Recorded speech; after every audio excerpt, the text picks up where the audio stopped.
Assembly ఎన్నికల్లో ఓడి CM పదవి పోగొట్టుకున్న కేసీఆర్ నెక్స్ట్ స్టెప్ ఏంటి? రాష్ట్రంలోనే ఉండి ప్రతిపక్ష నేతగా ఉంటారా, లేదంటే పార్లమెంట్ ఎన్నికల్లో పోటీ చేసి కేంద్రంలోకి వెళ్ళడానికి ట్రై చేస్తారా? బీఆర్ఎస్ వర్గాల్లో ఇప్పుడు ఇదే హాట్ అంశం.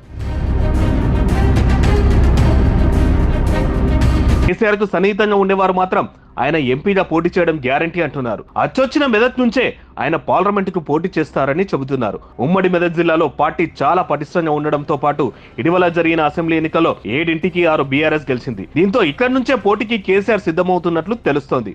మెదక్ లో గత పార్లమెంట్ ఎన్నికల్లో బీఆర్ఎస్ నుంచి కొత్త ప్రభాకర్ రెడ్డి గెలుపొందారు. ప్రస్తుతం ఆయన దుబ్బాక నుంచి ఎమ్మెల్యేగా విజయం సాధించారు. ఇటీవలే ఎంపీ పదవికి రాజీనామా కూడా చేశారు. దీంతో అక్కడ పోటీ చేయడానికి కొత్త అభ్యర్థిని వెతకాల్సి ఉంది. ఎలాగో రాష్ట్రంలో అధికారం కోల్పోయినందున కేసీఆర్ ఎంపీగా పోటీకి మెదక్ను ఎంచుకున్నట్లు తెలుస్తోంది. ఇక అసెంబ్లీ ఎన్నికల పరాభవం నుంచి తేరుకోవడానికి పార్లమెంట్ ఎన్నికలపై బీఆర్ఎస్ గట్టిగా ఫోకస్ చేసినట్లు తెలుస్తోంది. అన్ని స్థానాల్లోనూ ఈసారి గెలిపే లక్ష్యంగా బలమైన అభ్యర్థులను బరిలో దింపాలని గులాబీ బాస్ భావిస్తున్నారట. రాష్ట్రంలో ఉన్న 17 పార్లమెంట్ స్థానాల్లో పెద్దపల్లి, నాగర్ కర్నూల్, ఖమ్మం, మహబూబ్ నగర్, మెదక్, మహబూబాబాద్, చేవెళ్ల, వరంగల్, జైరాబాద్ పార్లమెంట్ స్థానాలు బీఆర్ఎస్ ఖాతాలోనే ఇప్పటికీ ఉన్నాయి. ఇందులో కొంతమంది సిట్టింగ్లకు ఈసారి టికెట్ ఇవ్వలేదని సమాచారం. ఇంకొంతమంది పోటీకి ఆసక్తి చూపడం లేదని, వారి స్థానంలో కొత్త వారికి అవకాశం ఇవ్వాలని కేసీఆర్ భావిస్తున్నట్లు తెలుస్తోంది.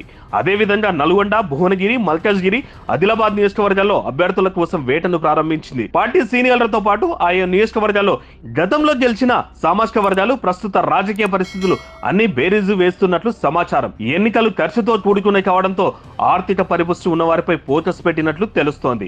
రాష్ట్రంలో బీఆర్ఎస్ ఇప్పటి వరకు 2 సార్లు అధికారంలోకి వచ్చింది. అయినా 4 పార్లమెంట్ స్థానాల్లో విజయం సాధించలేకపోయింది. నల్గొండ, మల్కాజ్గిరి, సికింద్రాబాద్, హైదరాబాద్ స్థానాల్లో ఈసారి బలమైన అభ్యర్థులను బరిలో దింపాలని భావిస్తున్నట్లు తెలుస్తోంది. హైదరాబాద్ ఎప్పటి నుంచో బీఆర్ఎస్ మిత్రపక్షం ఎంఐఎం చేతిలోనే ఉంది.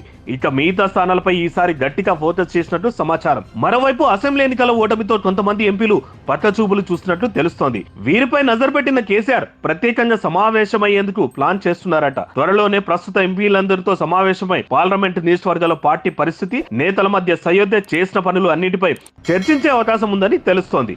నేతలకు బీఆర్ఎస్ రాజకీయ భవిష్యత్ ఇచ్చిందని, పార్టీ కష్టకాలంలో ఉన్నప్పుడు బలోపేతానికి పనిచేయాలని కేసీఆర్ వారికి వివరించే ఛాన్స్ ఉంది. ఏదేమైనా అసెంబ్లీ ఎన్నికల్లో ఓడిన బీఆర్ఎస్ కు వచ్చే పార్లమెంట్ ఎన్నికలు పెద్ద పరీక్ష కానున్నాయి.